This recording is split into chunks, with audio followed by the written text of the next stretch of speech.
Hello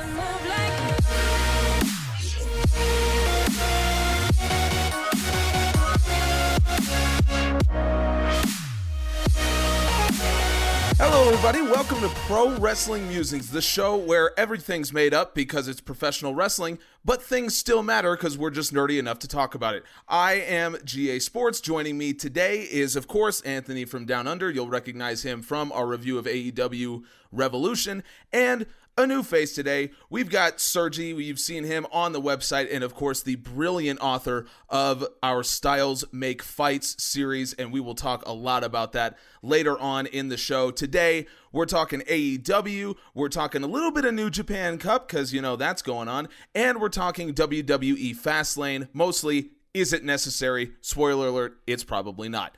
But let's start with AEW Dynamite. That was the St. Patrick's Day Slam show that happened a few days ago. We have all of our stats for it as well. And I just want to talk generally, you know, it's really hard to have a show like this so close after a pay-per-view and such a big event that Revolution was just 2 weeks ago. How do you guys think AEW handled this? Well, in my view, it was a fantastic Dynamite, but I say that 99% of the time, so that doesn't necessarily indicate that much. But as far as following up with such a big event, I think that especially for the women's division, that was really important because everything had been focused on the championship and the tournament for so long, right, that it was time that we needed to be able to turn to some of the personal feuds, the grudge feuds, and give them a chance to shine as well. Mm-hmm. And of course, it first off, it did that in a really amazing way, as well as, let's not forget, also giving our new person a chance to shine in a little bit of a squash match at the beginning of the show. Mm-hmm. But also, it just gave people a chance who maybe weren't quite convinced by the tournaments, like, well, yeah, but what about after the tournament? Here, we've got more. We've got more for the women's division than just what we had going on in the tournament. Yeah. And I think that at this point, most critics have been silenced or at the very most saying, okay, but don't stop here, which is great. Yeah. We don't want them to stop here, but we have no reason to think that they don't have plans to go forward with more great stuff for the women's division because people were afraid that the tournament was the only plan that they had, and they turned that around. So There's no reason not to have a positive view of where they're going with women's division going forward. Yeah, I think you make a great point. And when it comes to that main event, you're talking about the lights out match between Thunder Rosa and Britt Baker. Anthony, on our Revolution review, you said that, and we both agreed, that the women's division right now is in a better place than it has ever been in the history of AEW. And you said that there is now no excuse for this division to not ascend to the level that we feel it should be at. So now, 10 days on, do you feel confident that AEW's finally turned the corner on all this? I feel much better, although it's still, I think the whole, look, we can we can stop saying it's not good. Yes, we can stop saying that the division's not good because they have put on some excellent matches. Mm-hmm. And I really feel like that the match between Thunder Rosa and Britt Baker was kind of like we are here, this is our division, sort of like the big standard, and everything else is going to boil from that now. So I think it was like the welcome home party. Everything else was building up. A declaration. The declaration. Yep. Yeah, that's it. So yeah, everything else, the tournament and everything was all building to this moment. But yeah, just looking at it, you've now got Jade, who's let's just talk about Aura at the moment. She came out, looked $1 million. Yeah. That suplex into that kip up was so nice to look at. Mm-hmm. And then they teased that little bit of a little bit between her and Red Velvet, so it seems like that's not over yet. Mm-hmm. So that's good. It's really good to see that they're doing more matches. So I am really happy and hoping this week we've got Ty Conte versus Nyla Rose. Those two have wrestled twice already, and Ty Conte has lost both. So I'm hoping that Ty Conte gets the win there because she is such an improved talent. But it's good that we're still getting those matches. So let's hope that I guess we can start seeing some more matches, more story. And then let's talk about also something that I guess that we haven't really focused on, but that not only did they main event the Dynamite, but the women also main evented the brand new Elevation. Yeah, that's with right. Riho and Maki Ito. So we've got two different shows with two different main events. And I think that that's such a good shout and such a good moment for everyone involved that's built this division to where it is at the moment. Yeah, you're absolutely right. And I'm glad you brought that up because when we talk about, I believe, if I remember correctly, both Ty Conti and Red Velvet were also on Elevation, I think. Maybe one of them was on Dark this week. But we're seeing more and more of an opportunity for not only just Britt Baker, because she's kind of been the focus, even though she's not the champion. Ever since she came back with kind of the role model gimmick, she's been the focus. But we've gotten to see more women come to the forefront, and we're learning more about Jade Cargill, and obviously she showed out in that tag match right before Revolution. We've learned a lot about Red Velvet. We're now seeing more of a character to Thunder Rosa, and I think that's really what's needed, because if you look at our stats, you can follow along with us over on ProWrestlingMusings.com, and we have cumulative stats for all of AEW as long as Dynamite's been going on. You'll see that there is a lot of variation to the styles that these women wrestle with. I mean, it's not just the issue is not that we have a lot of women that wrestle the same. The issue is we haven't had a lot of characters that we can really get behind, but we know that there are wrestlers here that can become something. I mean, I'm a huge fan of Ty Conti. I think she's excellent. Layla Hirsch, people have talked about her, so now she's officially signed with AEW, and she's a terrific in-ring talent. Like, the wrestling is here. It's just about building those characters that people care about, and I think in that Lights Out match, there was a lot of character on display between Britt Baker, Rebel being there, and obviously Thunder Rosa. I would be encouraged right now because I actually care about some of the stuff that's going on in this division. I haven't been able to say that for most of AEW's history. I think that a big part of, I think that people need to be willing to give them the benefit of the doubt that this is genuinely something they've been building towards. Tony Khan has said, I've been building towards this match for 6 months. And I've definitely heard some of the critics say, "Oh, no way, this is, it's good luck that this worked out as well as it did." It's like, no, they've been building towards this. It's like I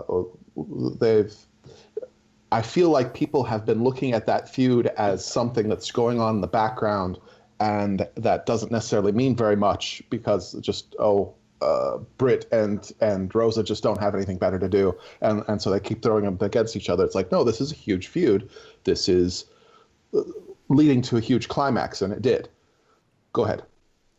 Yeah, that's a really good point as well. And I think when it comes to talking about this division as a whole, I do think that there's a lot of there was a lot of speculation, a lot of worry that maybe Tony Khan doesn't care about the women's division, or I think kind of the more reasonable point of speculation is to say Tony Khan doesn't know how to book the women's division. He doesn't know who it is that is going to be his star, who's going to be the woman that really sets this division apart. I mean, on the men's side, we know who it is. I mean, you come in with Kenny Omega, the Young Bucks, Jon Moxley, now FTR. Like, there are superstars on the men's side that were already superstars by the time they got to AEW. On the women's side, that wasn't really the case. So now we're seeing the process over 2 years of kind of experimenting and trying to build more of those superstars.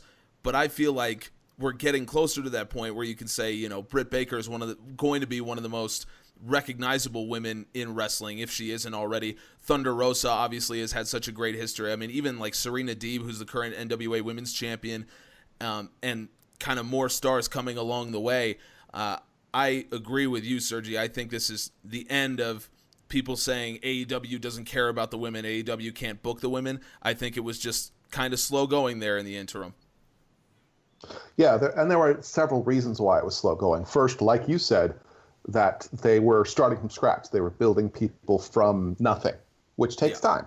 Also, there were a lot of injuries and a lot of people with travel restrictions due to the pandemic that weren't available for about a year.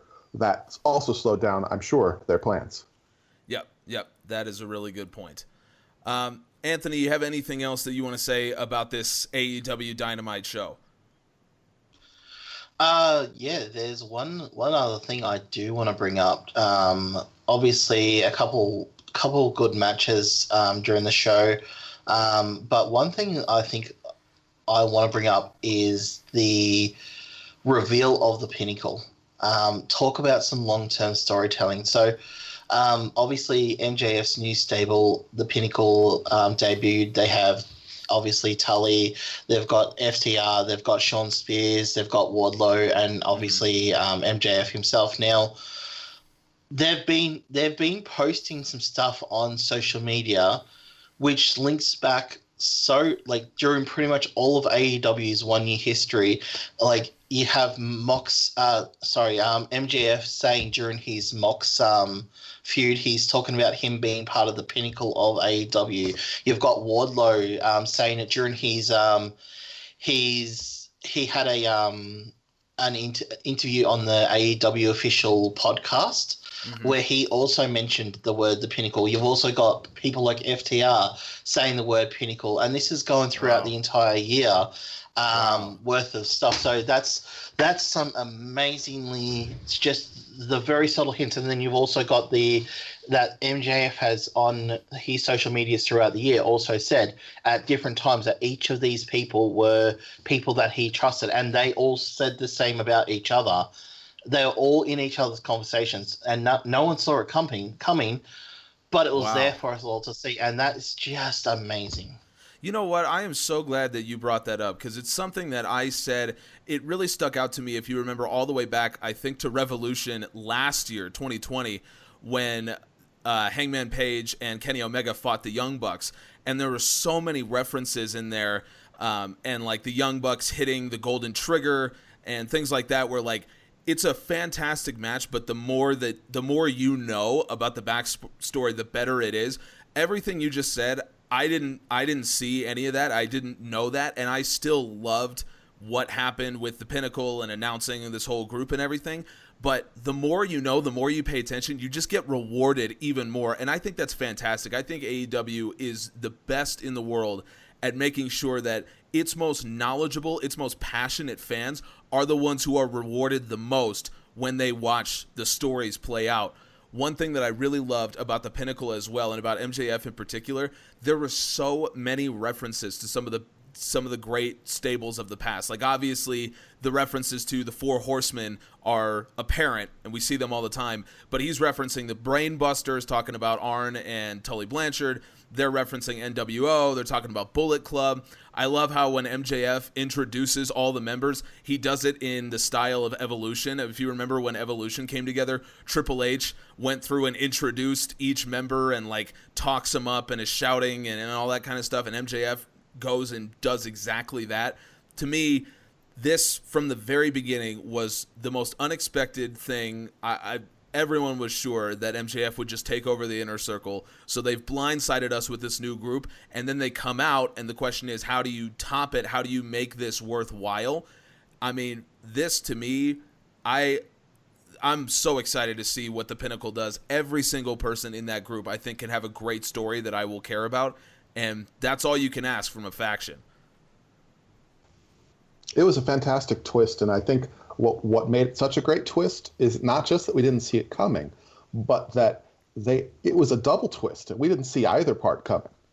First, he hints that he's going to that the Inner Circle is with him, and they're going to beat down Jericho, what we all kind of expected to happen.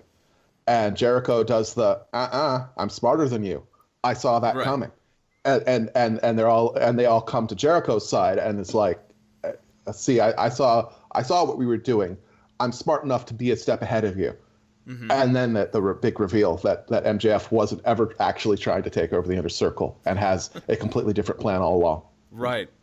You make a fantastic point. I'm really liking the Pinnacle, and I think when you look at the members, MJF is going to be the best heel in wrestling for probably 20, 25 more years, I would guess. He might be the biggest star, period, in the sport of professional wrestling. Depending on how big AEW gets in its future. FTR right now are one of the best teams in the world. We've already seen them against the Young Bucks, and I would absolutely believe that they'll probably be tag champions again once fans are able to, once AEW is able to pack stadiums with fans to watch FTR versus Young Bucks. I would totally expect to see that again. And I mean, even Shawn Spears, like, this is a guy who is believable. He's not going to compete for titles or anything, but he's an interesting guy, and he is smart, and he wrestles good matches. That's like the least interesting, worst wrestler in the whole group, and it's Shawn Spears. To me, that's exactly what the Pinnacle is. I love to see that happen, and I'm really, really glad that Anthony brought that up, because that was that I think was one of the most important things to happen on that show. Let's talk about fighting styles. You know, when it comes to wrestling, it's very easy to kind of quarantine people, if you will, into their certain kinds of styles. We know that the Young Bucks are high flyers, or we know that Cody Rhodes is a grappler, you know, things like that. But when you actually look at the numbers, when you look at some of the data, you see that it's not so cut and dry. And what we see is that a lot of the styles can tell us stories that maybe we don't know going in, or maybe that we don't see while watching matches. Well, luckily, we have Sergi, who, of course, runs our Styles Make Fights series over on ProWrestlingMusings.com. It's one of the most fun things to read over there, because it really gives you a glimpse into the way that booking really is done and match production really is done. So, Sergi, while I have you here, I want you to talk about Cody Rhodes and Penta, one of those matches, I believe the opener on AEW Dynamite, and you talked about it in your Styles Make Fights. Why is it so interesting to you? Why is it important to you when you're looking at doing this series, looking at these different styles, and what did you see in that Cody Penta match? Well, with Cody versus Penta, with the whole Styles Makes Fights series, what I'm doing as I go along is every time I examine a match and do a preview, I'm learning something new, because I make a theory, I make a hypothesis based on what I'm seeing in the numbers regarding the matches they've had in the past. And I say, okay, based on what I've seen, based on the matches they've had in the past, what's the likely approach? And 9 times out of 10, they surprise me with something that I did not see coming. So as a predictor, I am not very good. But that's okay, because I'm more actually looking at learning more about how wrestlers make decisions about how they're going to approach a matchup to tell the story they want to tell. With the example of Cody versus Pentagon. Pentagon, obviously, the story they were telling all along was Cody has a weakness. Pentagon has a finisher which is built for that weakness. He has an arm breaker. Cody has a shoulder injury. Right. My guess was, okay, Penta has these different aspects to his style depending on who he faces.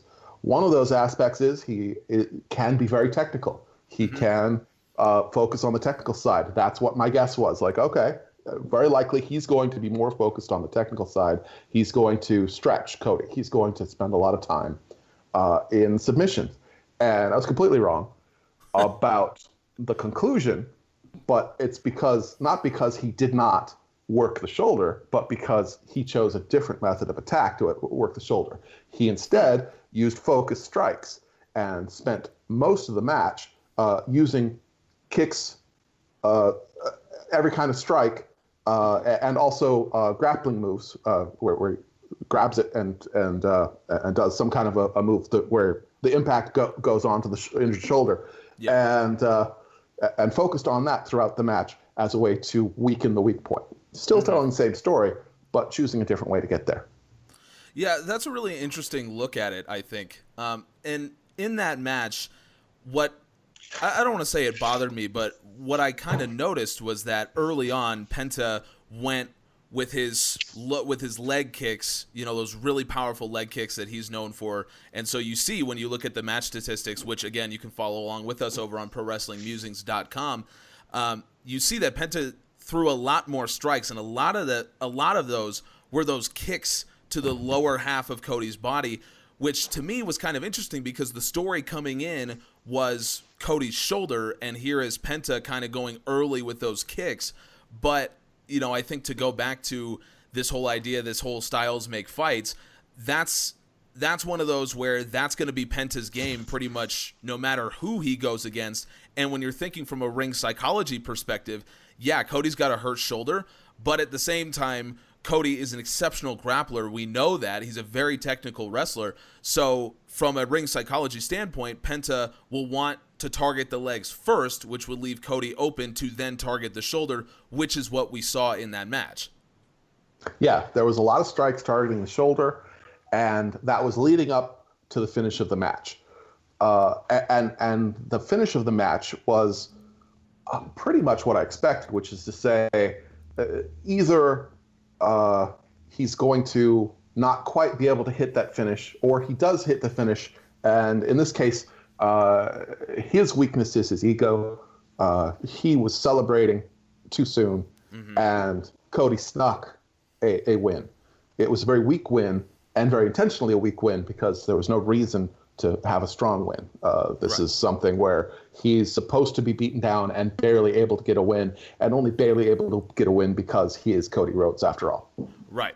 Now, when we watch this match, obviously comparing to, let's say, Darby Allin against Scorpio Sky, that was a match where Scorpio seemed to be on the verge of a heel turn, and then after the match, he went full heel, and so now we're dealing with babyface Darby against heel Scorpio. In this match, Penta seemed to be playing the heel, but he's not a full-on heel. I mean, he's with Death Triangle, who are babyfaces. So when you watch this match, is there anything in the way that it played out, anything in the statistics that you can tell us compared to Penta's style from his past singles matches that you feel like, yes, he's going heel, or no, this is pretty normal for him and he's just kind of be this more ambiguous character?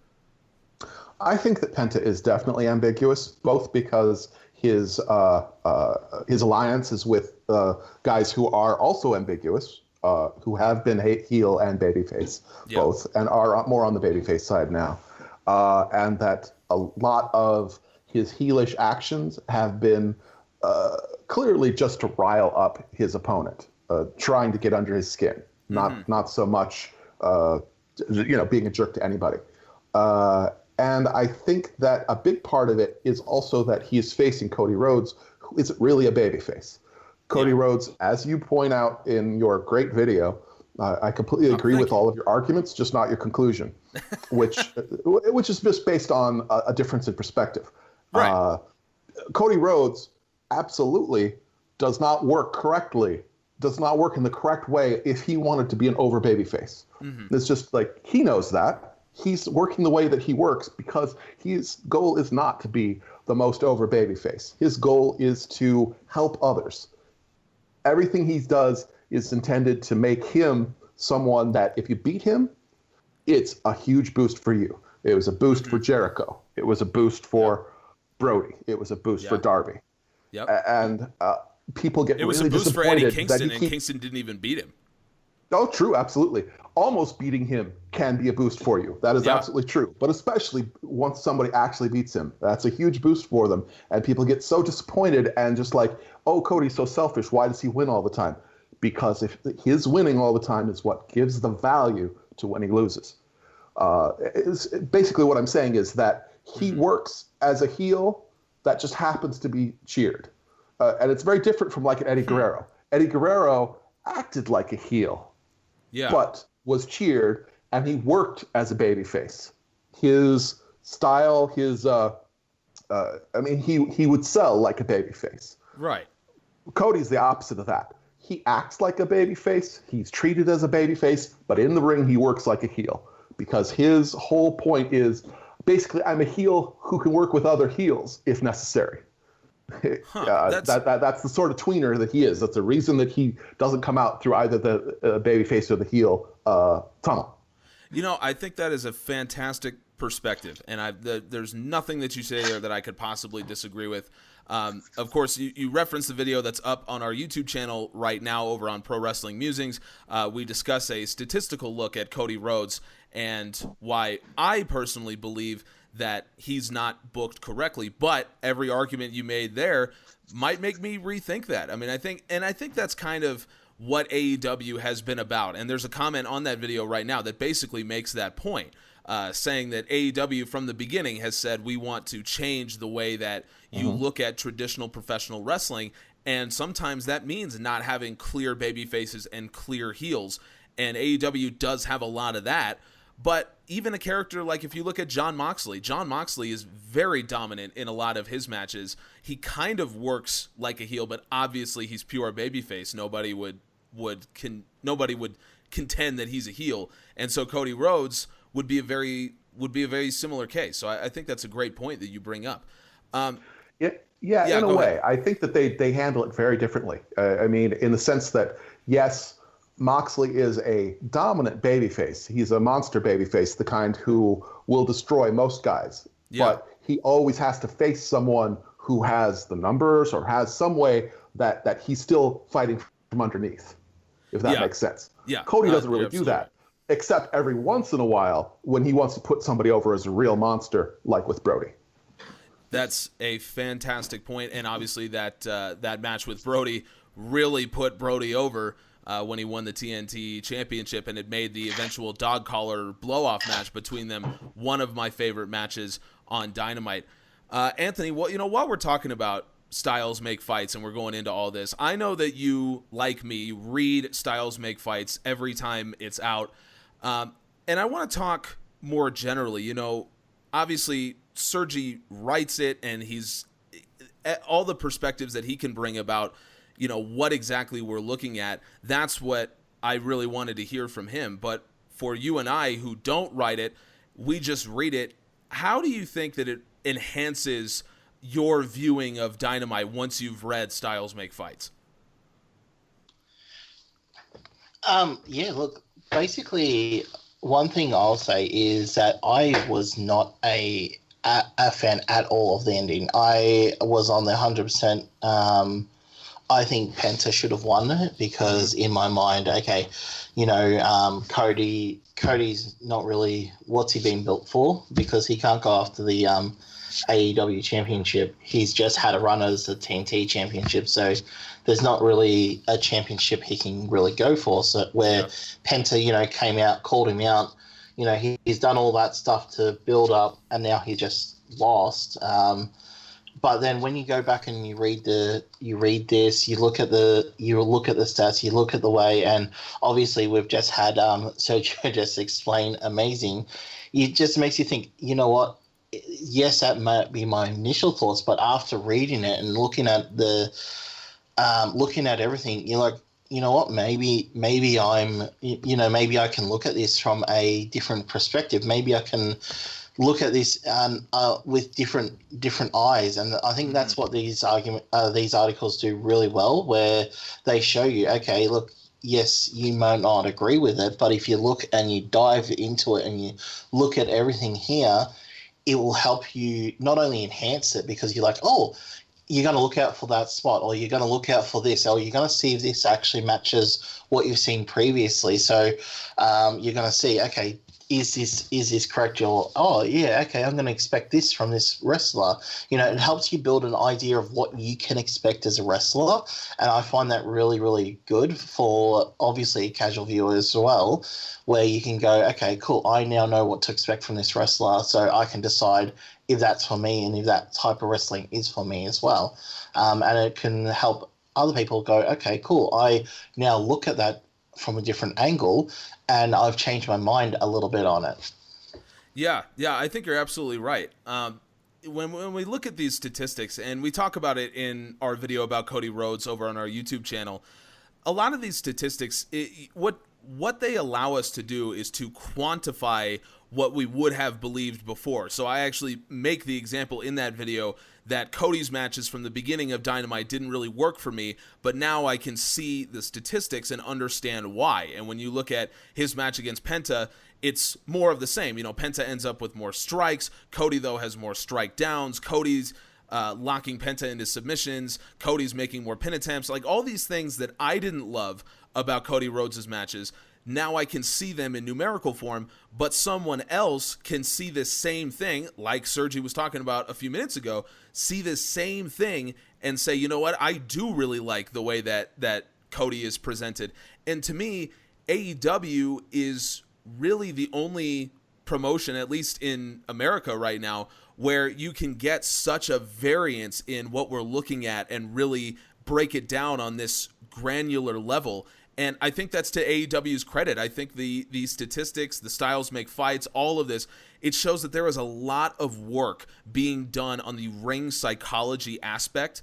The producers, the wrestlers, they are putting a lot of time and effort into figuring out how our matches should go, how our characters should fight in their matches. And it makes sense because when we look at the statistical breakdown, the numbers follow what we would logically expect. And that, to me, just shows great thought and care put into it on the part of everyone in AEW to make this happen. Exactly, gotta agree with that, and also the video that you did was so this was fantastic, and I really enjoyed seeing that because it is something that I was thinking about myself, and after the match to go back and see that, it sort of agreed with a lot of the things that I was already thinking about, which getting to see that and then having that, okay, cool, I can see all this in numbers form was really, really, really cool. Well, I do appreciate that. Thank you very much. And again, go check out our YouTube channel, Pro Wrestling Musings. We've got more and more stuff going up over there. When we talk about AEW, we've talked so much about the thoughtfulness when it comes to their booking and when it comes to, for example, the Pinnacle, we talk about the unexpected nature of AEW's booking.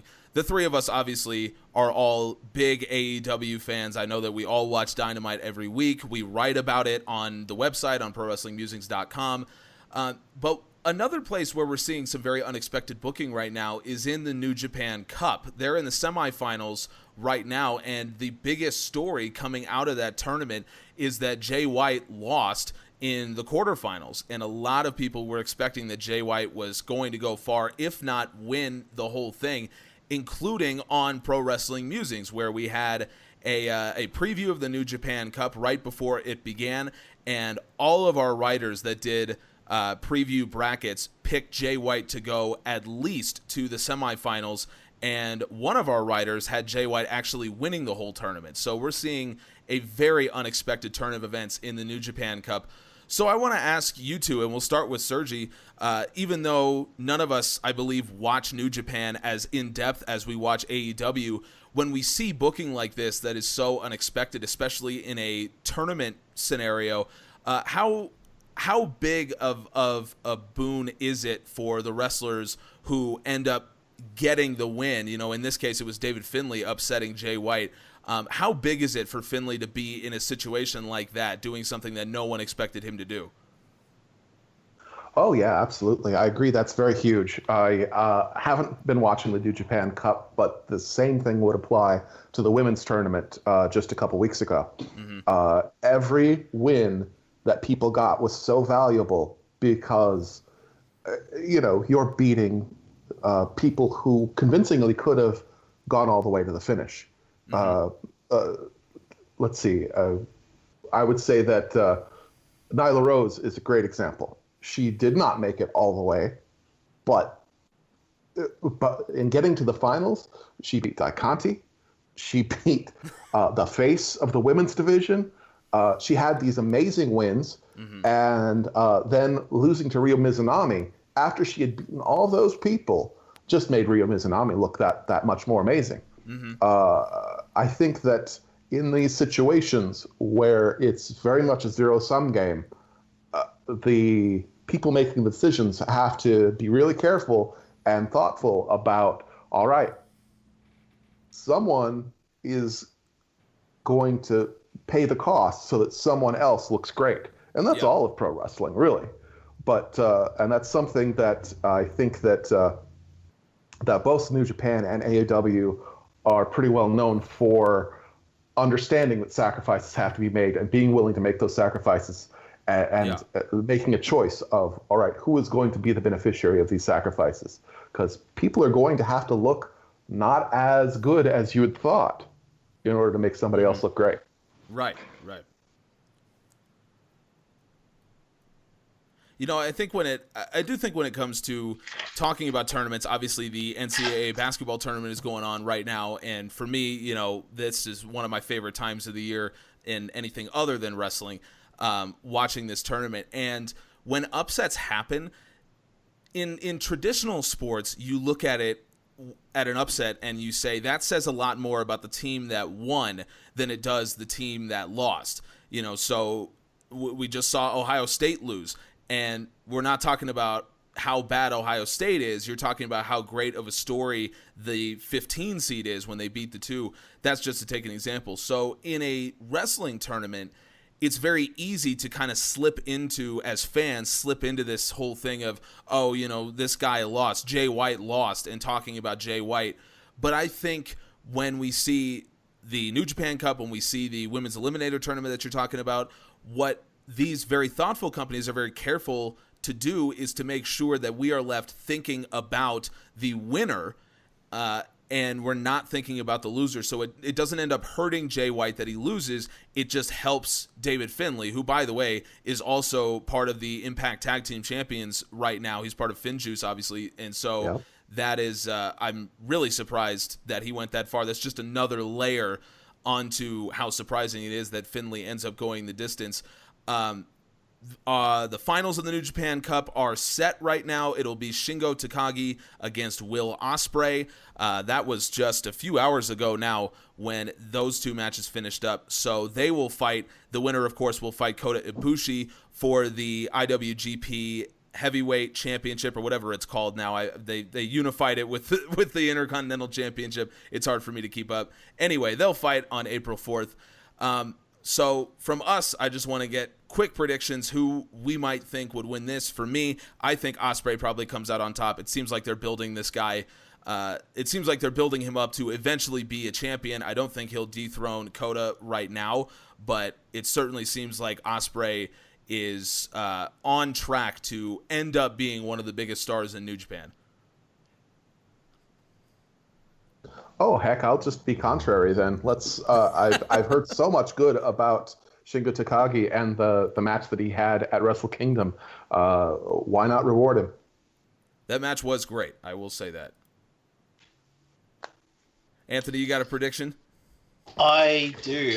Well, first of all, let's just say I think that the biggest thing to come out of the tournament is the fact that they were recording and fighting while there was an earthquake going on. That kind of got all over Twitter. That was because I saw that, and I think the main thread was this is such a New Japan thing to be having a earthquake during the match, and it's like everyone was acting like it was just absolutely a normal thing for New Japan booking, and that was just I had a good laugh about that one. So look, I think we'll probably see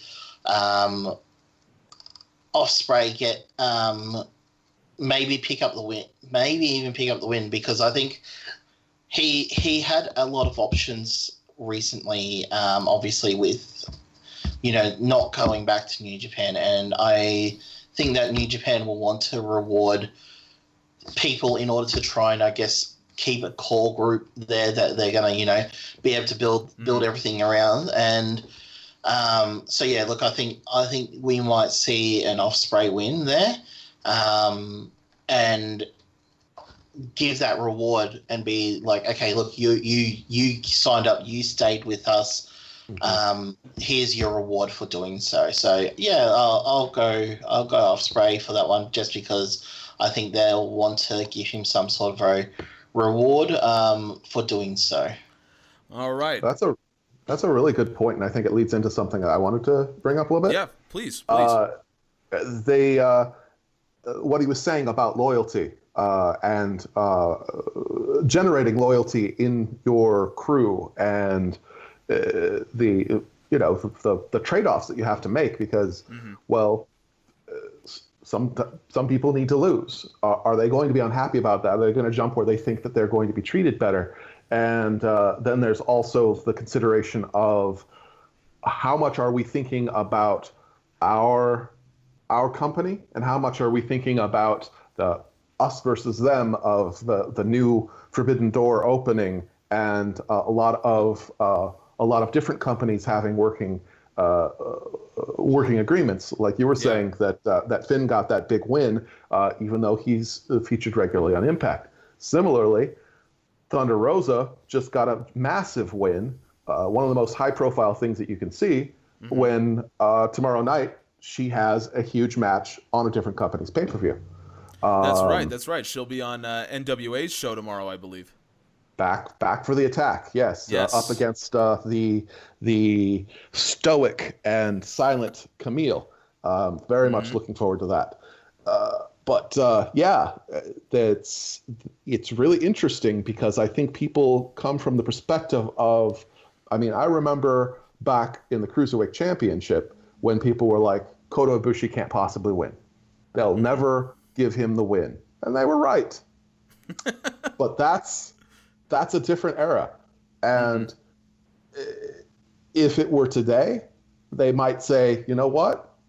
Let's give this guy the win, even if he might go somewhere else, just to have that goodwill for working with him someday in the future. Yep. And I think that you're going to see a lot more of that, of people being willing to make somebody else look good, even if it's not their person. Just like Thunder Rosa does not technically work for AEW, but they're still willing to build her up as a part of just generally creating that goodwill of, in the future, she'll come work for us. And also, in the future, NWA will lend us people, because they know that when they do, they're treated well. Yeah, I think that's a great point, and it really lends a lot of credence to this idea that if all goes well, we might see some things that we never would have expected. I mean, could you imagine, AEW sending guys over to compete like in the G1 or something like that, or maybe AEW has a G1 equivalent that takes place in America, and New Japan sends some guys over, or like. Well, we did have that, the Women's Eliminator Tournament. Oh, that's true. You're exactly right. So, and you would think that Japan, but with Ice Ribbon. Well, right. And you would think that without travel restrictions that there would have been maybe even more interplay between all of the competitors in a tournament set up like that. So I think you make a great point that there's now more that goes into, you don't want to just bury another company's guys. And I think, when it came to, like, if you're looking in the 90s, if you were a WWF guy, then you watched the WWF. And if you were a WCW guy, then you watched WCW. And you probably wouldn't follow the other company as closely as you follow your own that you're a fan of. So WWF could bury whoever they wanted if they came from WCW, and vice versa. Whereas now we get people like us who are wrestling fans, where we have our company. I mean, we're all AEW fans, but we follow New Japan, and we follow all of these different companies. We follow Impact. We know what's going on.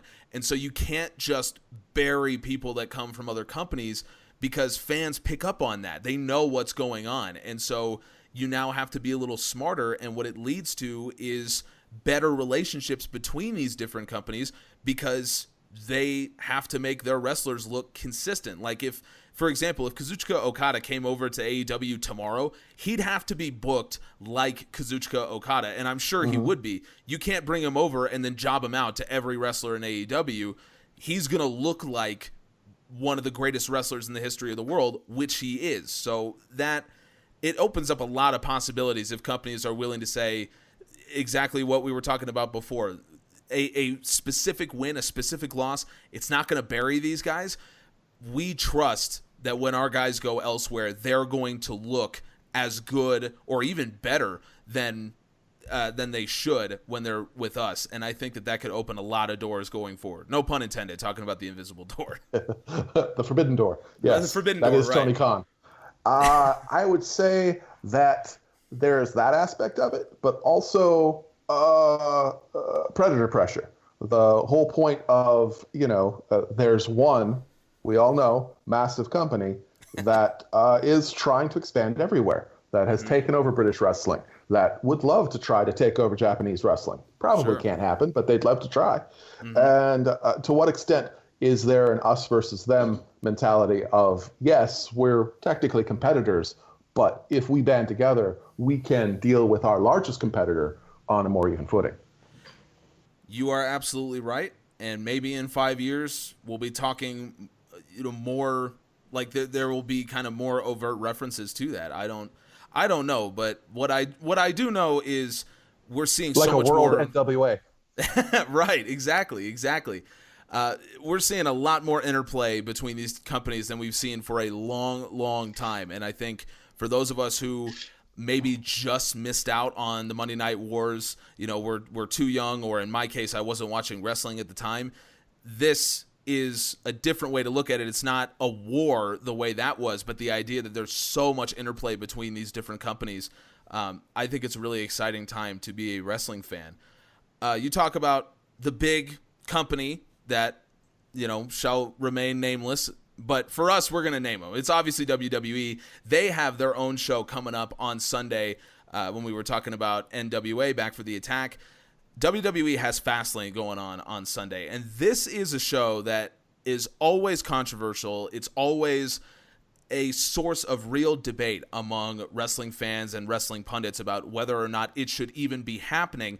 We took on this very question over on ProWrestlingMusings.com, and luckily for us, the author of that piece, who asked and then answered that question, is one of the men who is sitting here with us doing this podcast. Of course, Anthony from Down Under took a look at Fastlane, and Anthony, I think you came across the conclusion that a lot of people were expecting, whether or not Fastlane should even exist. But can you kind of talk us through why you've come to the conclusion you have about Fastlane? Definitely can, and I think I sum it up very, very good at the end. I think you do as well. When we look at Fastlane, so Fastlane started in sorry, I'm just trying to get the date.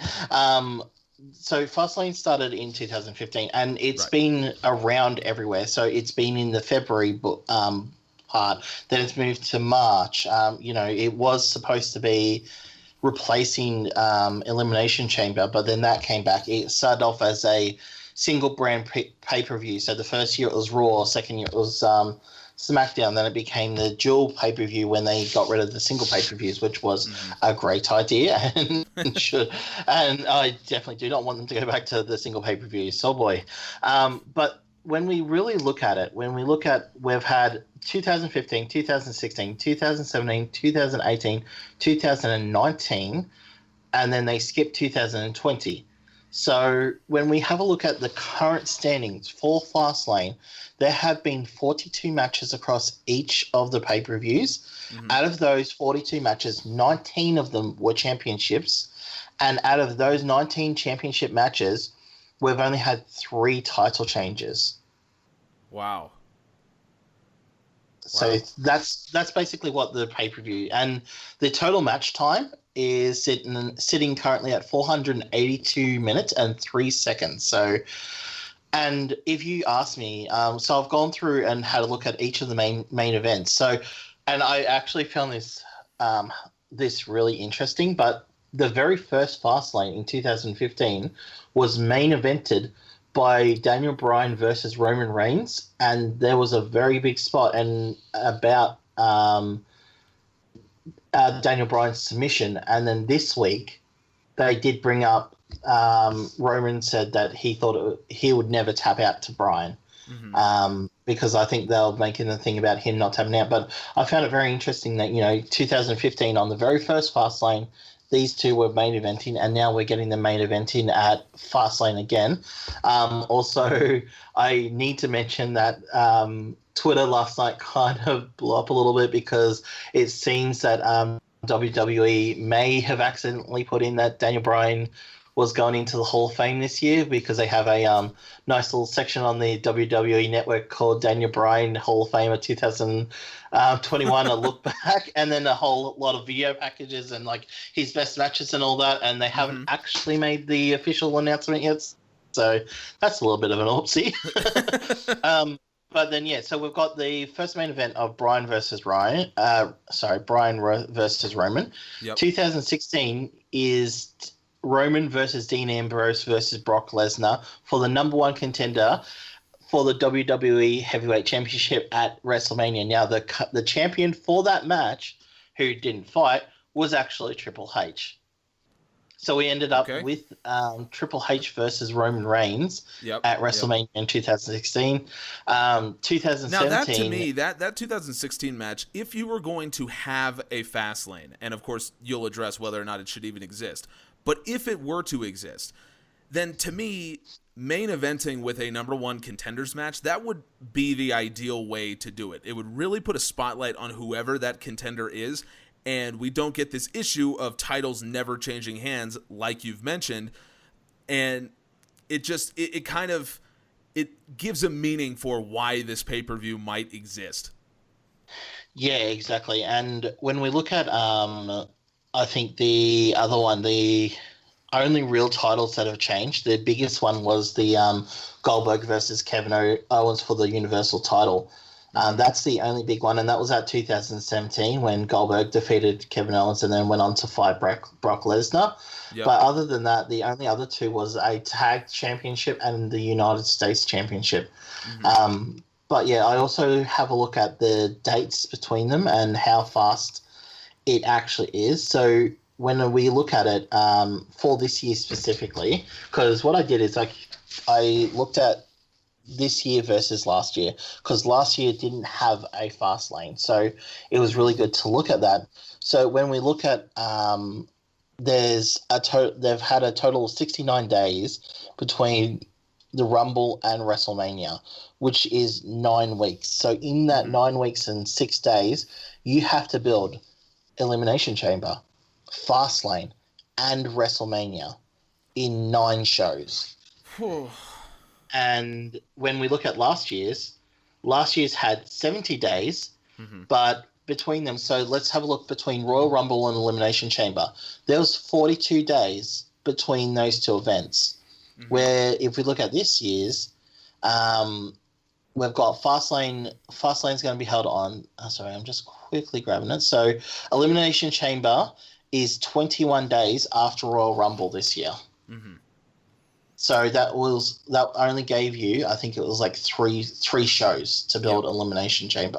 Yep. And then so even though they're the same dates, like you've got your 69 versus 70, they're the same time frames, but you're only building up two pay-per-views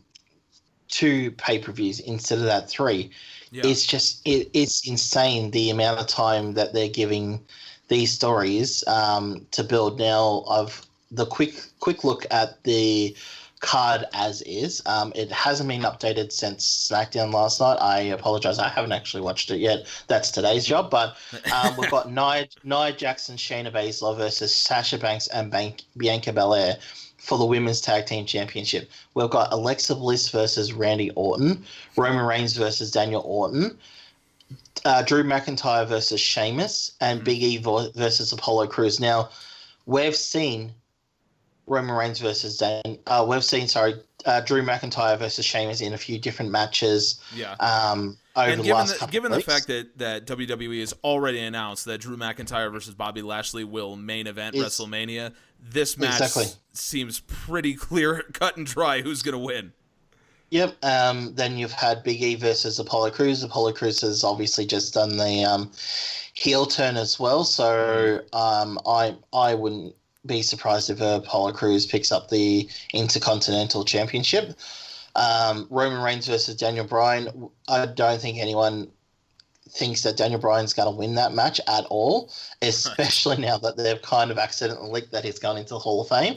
Alexa Bliss versus Randy Orton. Everyone's pretty much thinking that that's just going to be a Fiend return. Yeah. And then Nia Jax versus Shayna Baszler. So you've now got the two Royal Rumble competitors, and I'm really excited about the match between Sasha Banks and Bianca Belair because they are both fantastic wrestlers. Mm-hmm. But I do not need to see them fighting Nia Jax and Shayna Baszler for the Women's Tag Team Champion. And that division needs to be separate from the Women's Championship division. They need to be separated because they have not been separated for ever since Bayley and Sasha won them and had all the gold.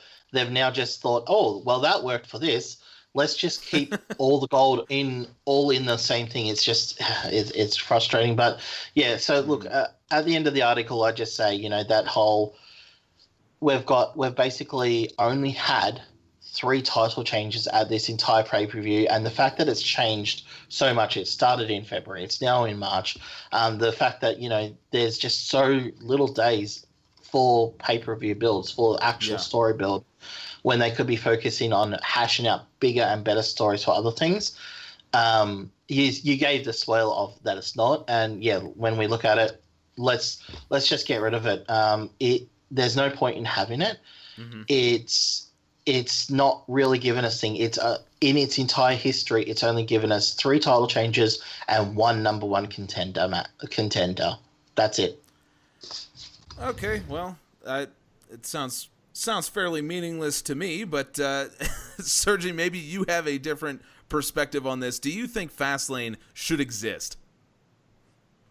I don't want to talk too much trash about a show that I don't watch, but okay. I will go so far as to say that one of the reasons that I am loyal to AEW is because they give their stories time, because they have a setup of when their supercards are and etc. that allows them to let their stories breathe in a way that a promotion that needs to build to a supercard 13 times a year more, it's crazy.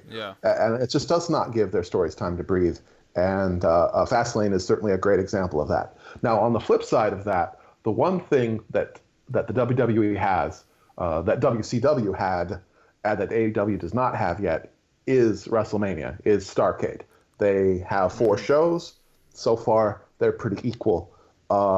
It would be wonderful, I think, if at some point they were to say, this is our show of shows. This is the show that means the most every year. But it's early days. It's completely understandable that as each of their 4 shows comes up, that no one wants to say, well, this isn't the one. This isn't the really big one. Much like when people were asking, well, is this a big star? What was he supposed to say? No, this guy is not as big a star as you were thinking that I'm trying to build up as a big deal. I'm referring, of course, to Christian. Right.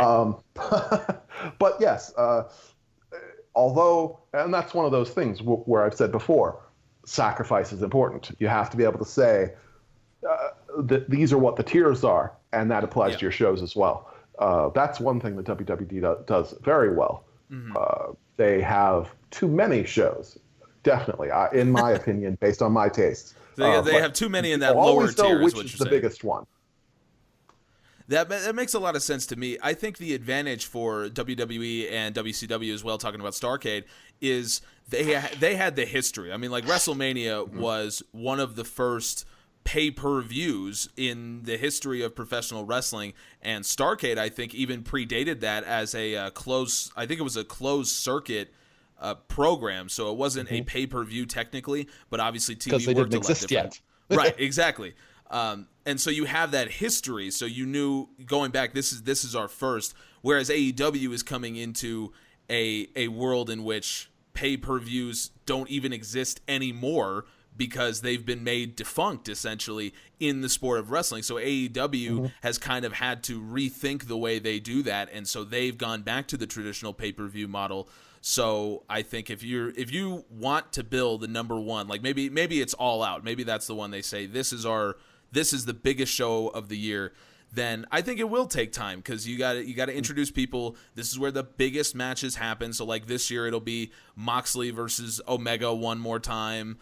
Maybe like a loser leaves match or something crazy like that. It'll be like Bucks versus FTR. Like, it'll be big matches. And then you also give them the spectacle. Maybe they'll have a live concert. Maybe they'll have I think it would be cool. Maybe they had like a boxing showcase. Maybe you had a couple boxers get in there. I think that'd be cool. Like, I'm just spitballing ideas, but that would be how you do it. And I think it takes time. And WWE has put in that time to make you believe, to make you know that WrestleMania is their biggest show. And I think they completely kneecap themselves by putting Fastlane so close to it, because you get almost no chance to actually enjoy the build to WrestleMania, because he keeps saying, "Oh, we're on the road to WrestleMania now," and that starts at the Royal Rumble. We're on the road to WrestleMania. Okay, fine. The Rumble's awesome. Rumble winner goes to WrestleMania. I'm fine with that. And then you hit Elimination Chamber, and you're like, okay, well, the Elimination Chamber match is cool, so I'll watch this, and I guess it's fine. And then you hit Fastlane, and you're like, why the hell is this happening?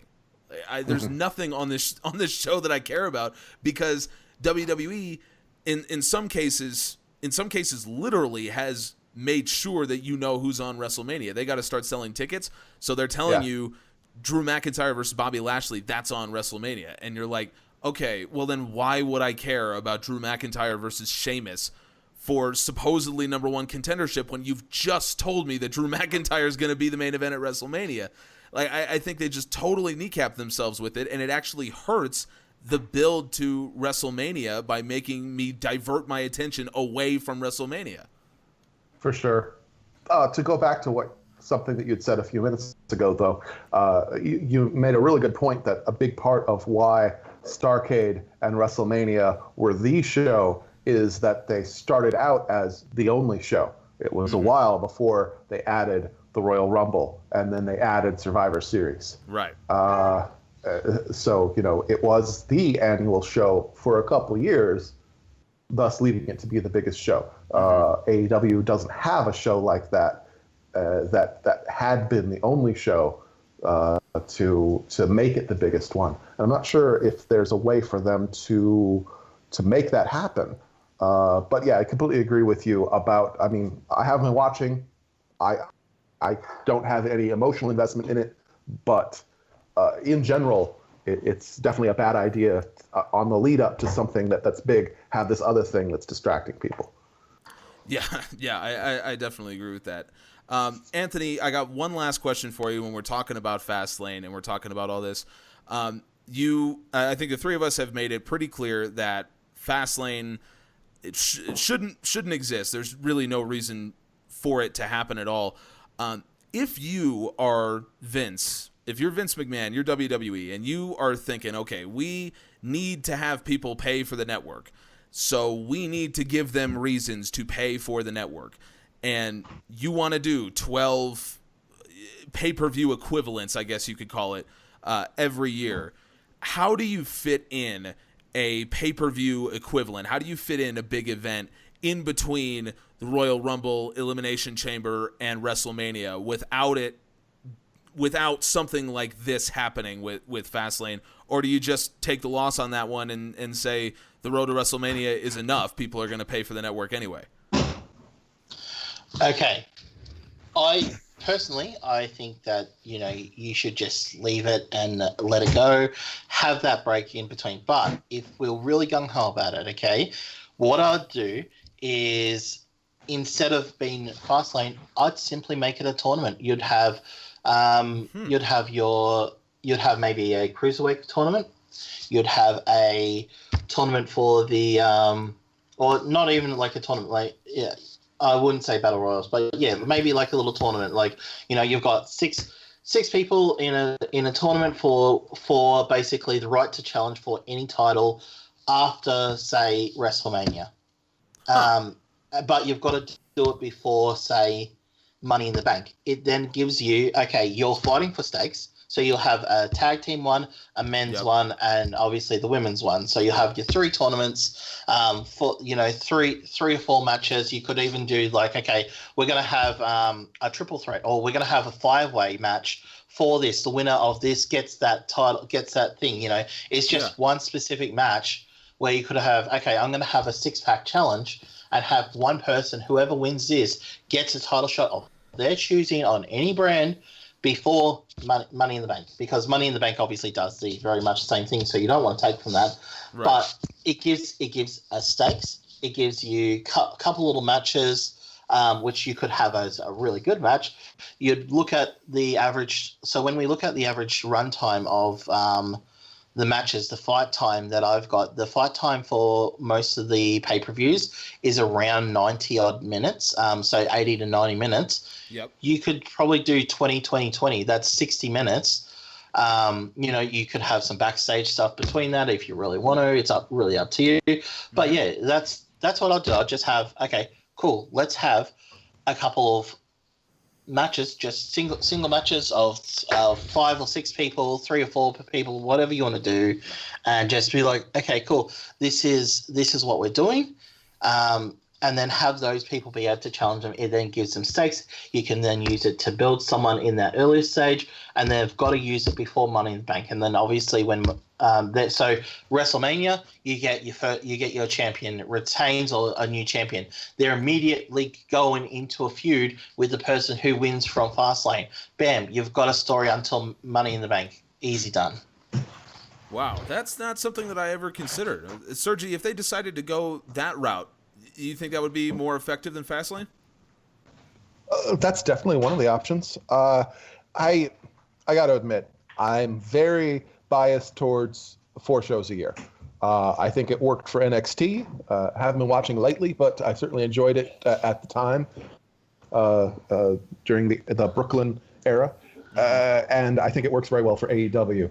And it worked very well for WWE back when they had 4 big shows. Back in the 80s and 90s. I'm just not a fan of 12 shows a year. I think that regardless of how you do it, there are definitely big negatives. I mean, the TNA had a different approach to it of we have our 4 big storyline shows, but we need to do other pay-per-views, so we do these off to the side shows that are just, an X Division showcase or something. Right. And that's kind of similar to what our Australian friend was proposing, what Anthony was saying. And that definitely has the pluses of it's not preventing your quarterly stories from breathing. But it has the disadvantage of those shows are very much treated as redheaded stepchild, and no one really cares about them for the most part. Yeah, I think, when it comes to looking at TNA Impact, I mean, they have I think they had Summer Series at one point. They were doing that whole thing, obviously, like the Bound for Glory tournaments and things that they were doing. That I agree with you, were kind of like ancillary to the big storylines that were going on. I think that in the time where you had to pay, having a dozen pay-per-views a year, or like if you look at 2000, I think it was 2008, where WWE had 16 pay-per-views, and that was before the network. So you are having to shell out like $40 or $50 16 times to watch all of these events. Like that is just unacceptable. I mean, there's no way that that's going to happen. So if you were going to make people pay like AEW does, then I think, you're doing 4 shows a year, and you're asking people to pay $200 every year for these 4 shows. And then in between, what I really like about AEW is that their big shows are their TV shows. So like, even before the pandemic hit, they had big TV events that they would advertise for a long time.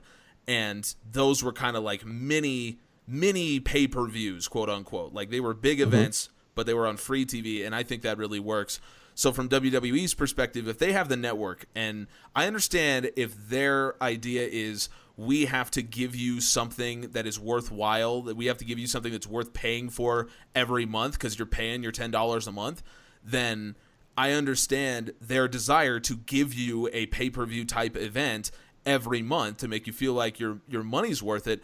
But ironically, the more they do it, the less I feel like my money to the WWE Network is worth, because I don't care about anything that they do, because they're like, it's like a month of stories, and then they hit their pay-per-view, and then they just reset, and then it's a month of stories. And the problem is that because WWE already kind of has a tendency to have wrestlers that are in feuds fight each other on TV anyway, then if you're going to have a feud that spans multiple pay-per-views, multiple big events, then these guys or women, whatever the case may be, they're just fighting constantly. And they're fighting on TV, they're fighting on pay-per-view, and then we get to the extra big pay-per-view event. Like if we were leading into SummerSlam, here they are fighting again, and then it's like, oh, the first match is a normal match, and then that's usually a DQ, and then the second match is a no DQ match, and then that ends in some chicanery, and then the next match is a cage match, and then it's a Hell in a Cell. Like it's a very kind of structured, unpredictable build, or I'm sorry, structured, predictable build in a way that just makes a lot of their feuds kind of uninteresting to me. And Fastlane, exactly what Anthony was saying before, you are asking me to sit down and watch an hour and a half to 2 hours of wrestling where I'm probably not going to see a title change. I'm probably not going to see anything of note happen. So why would I bother watching this at all? And this is the event that's supposed to get me to pay my $10 a month for the WWE Network. So obviously, I'm hoping that we might see some changes, because WWE have just sold the rights and have switched over to the Peacock network now. Right. So I'm not sure if they are going to sort of, I guess, trim some stuff down or make some stuff. It will be interesting to see what happens, I guess, between now and next year, if there are any changes made. So yeah, that will be very interesting to look at. But yeah, I think the main thing just to take away from everything in regards to this is that for this year, for the Fastlane pay-per-view, between the time frame between the sorry, I'm just looking for my note here. So between Fastlane and WrestleMania, there is 28 days between those two events, which is effectively 2 shows. And I think that's all we need to really say between that. 2 weeks means that you already have had to build everything that you're really wanting to build, and then spend those 2 weeks basically finalizing anything that you've already got. It's too late to build anything new. Yep. And you've got people who still don't have Mania stuff. So Bailey, you know, last year she carried WWE. She was such a great champion, and I was invested in her story. This year, I can't even tell you what she's doing at WrestleMania. They might have revealed it on SmackDown, but I haven't seen anything on Twitter about it. But yeah, so you know, I think very much they could be using the time much better. Yep. I absolutely agree with that.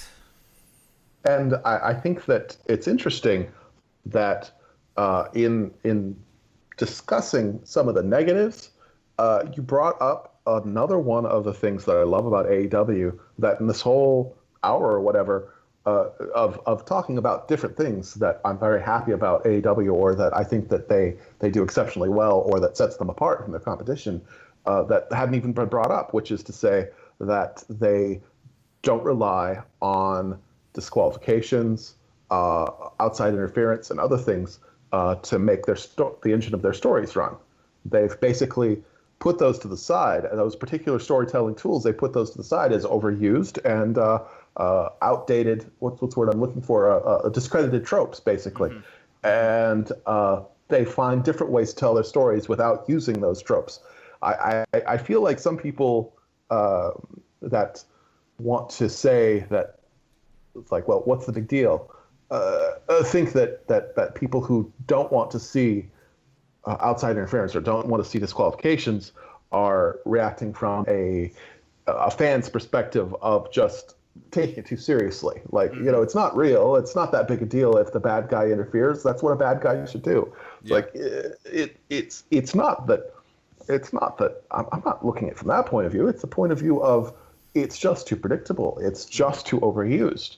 The fact that they keep it tight control over that, and it comes back to the concept that they have of wins matter. Yeah. If the bad guys know that, yes, they can see me. I'm on TV. I'm on screen. If I do something, there are going to be consequences. If I get myself disqualified, there are going to be some negative consequences to me, to my career, to my ability to get the matches I want to get. Yeah. It just changes everything, and it makes some stories harder to tell, but they found different ways to tell them and more effective ones. I think you make a great point. And I think when we've been sitting here for just over an hour, we keep coming back to AEW. I think it really shows that AEW as a company, what they've done a great job of is make you be proud to be a fan of the company. I said this in one of our videos that we did, talking about how AEW tried to fix the finish to the exploding barbed wire death match at Revolution, where I personally, as a fan, I love Kenny Omega and I love Jon Moxley and a lot of these wrestlers that I'm a big fan of as people. And in WWE, there's like that too. Like, I'm a big fan of Roman Reigns, just as a human being. I mean, how could you not be after everything that he's been through? So I like Roman Reigns. I like Daniel Bryan. Like, I like wrestlers, but I don't like the company. I'm not a fan of the company. And so it's like almost a lot of these wrestlers have to fight against their own company because I don't want to like what they're doing because I don't like WWE and their philosophy. AEW is the opposite. What the company has done is make me a fan of their product, their philosophy, the way they do things. And it goes back to talking about the stats, how the stats always make sense because they put so much thought into how they structure their matches and how they tell their stories, that I become a fan of the company. And so wrestlers don't have to work that hard for me to like them, because if AEW tells me to like them, there's all of this goodwill for me that AEW has already built up that then gets transferred onto whoever it is they tell me to be a fan of. So MJF, for example, didn't know anything about MJF. He shows up on AEW. AEW treats him as the next big thing. Suddenly, I'm a massive fan of MJF. Orange Cassidy, perfect example. AEW has told me to like Orange Cassidy. I now like Orange Cassidy. So I think it's a great philosophy as a company to say we want people to be fans of our product, and then they will be fans of our wrestlers by extension. And look, I mean, if you're out there and you're getting tired of listening to us talk about AEW and you know, gush about how great we think they are, I mean, that's totally fine. If you're not a fan of the product, then you're not a fan of the product. There's nothing you can do. And maybe you are a fan of the WWE product, but I do want to stress that whether or not you are a fan of the AEW product specifically, what you should be a fan of is the fact that AEW has gotten so much of a fan base and become such a big deal, because it means that there are people out there who wouldn't have watched WWE but are still wrestling fans. And more wrestling fans just means more fun for all of us. I mean, the more people that are watching this stuff, the better it is for all of us. We don't want wrestling to just be like a super niche kind of thing that only a few people, you know, are fans of. I mean, I think there's a lot of people that want to see wrestling return to, you know, anyone who walks down the street. You can ask them, you know, do you know about wrestling? And like you talk about in the 90s, I mean, everyone knew Hogan and they knew Savage and like all these superstars. I think there's a lot of people that want to see wrestling return to that. And whether or not you like the AEW product, certainly AEW is helping wrestling get back to those days. I think that a lot of folks would doubt that, but it remains to be seen. We'll see what happens in the future. Well, that's why we have so much fun with this. And I'll tell you what else happens in the future. What else happens in the future is more of the Pro Wrestling Musings podcast. Of course, we do this every week, and we'll do it after Dynamite so that we can get our stats in and we can talk about all of the relevant things that are going on. And as you can tell, usually connected back to AEW, because that's just kind of what we do. But Of course, go over to our website, prowrestlingmusings.com. You can follow along with everything. You can take a look at our stats, and you too can have your own opinions and tell us if we're wrong, because let's face it, we probably were. Anthony and Sergi, thank you so much for joining us here on Pro Wrestling Musings. I'm going to kick it over to you guys. Anthony first, where can people find you? Mainly Twitter. I've obviously now got 2 articles on on the website, so very, very happy about that. Just about to do my 3rd one, which is, I think I mentioned it the last time, but it's a dive into actual comparison of the YouTube views and comments of every brand and show. So I look at AEW's versus NXT's versus SmackDown's versus Raw's and see which one's actually getting the most YouTube traffic.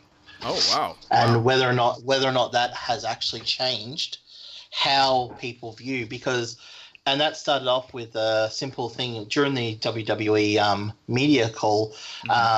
WWE investors call. Vince actually turned around and said the way people are watching wrestling is changing. And for me, I was like, well, that's a very interesting thing. Is that actually true? And he is 100% right. The views via YouTube and the engagement via YouTube is insane. The differences versus how much what we get and what we focus on mainly, which is the TV ratings, the TV viewings numbers, which come out weekly, and everyone makes a big song and dance about it. But those numbers are nothing compared to what is actually going on the YouTube videos. And I haven't even looked at the Twitter one yet, because that's going to take a long time, but that's my next project after this one. But yeah, just looking at those YouTube numbers, those numbers that we're actually focused on are absolutely pointless. Wow. Well, I cannot wait to read that. And obviously you will be back on the podcast very soon, so you can talk about it in depth, and that sounds just absolutely riveting. I can't wait to see it. Sergi, where can people find you, my friend? Oh, absolutely. Every week, as you've mentioned before, I put out my Styles Makes Fights column. That is on the Pro Wrestling Musings website, and it gets a lot of views. A lot of people are looking at it. As they should. What it does not get, unfortunately, is a lot of comments. There's a comment section below, and also I always post a link to it on Reddit. So in either of those places, I would love for Styles Make Fights to become more of a jumping off point for a conversation than just me shouting to avoid. It's like, well, people are reading this. People seem to like it as they come back and read it, and more people read it every week.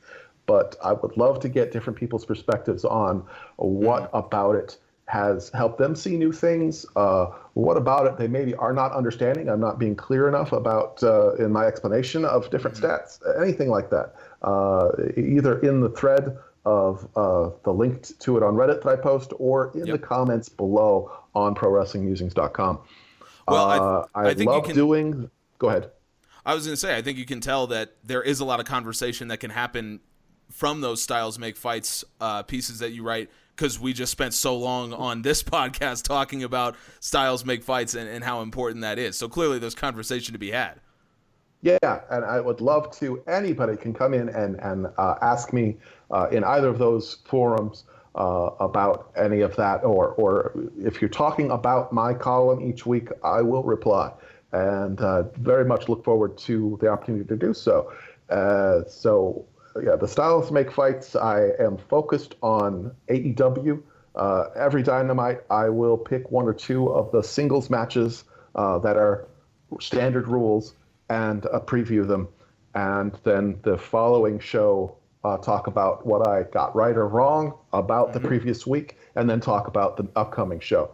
If there are extra shows that are more important than dark, let's say, such as a pay-per-view or the tournament, I can do an extra column, and like I did in the past for the tournament shows and for the Revolution pay-per-view. But on a normal week where Dynamite is the main show, every week, Tuesday, I post my Styles Makes Fights column to give people a day to think about what I had to say before the match that I'm talking about.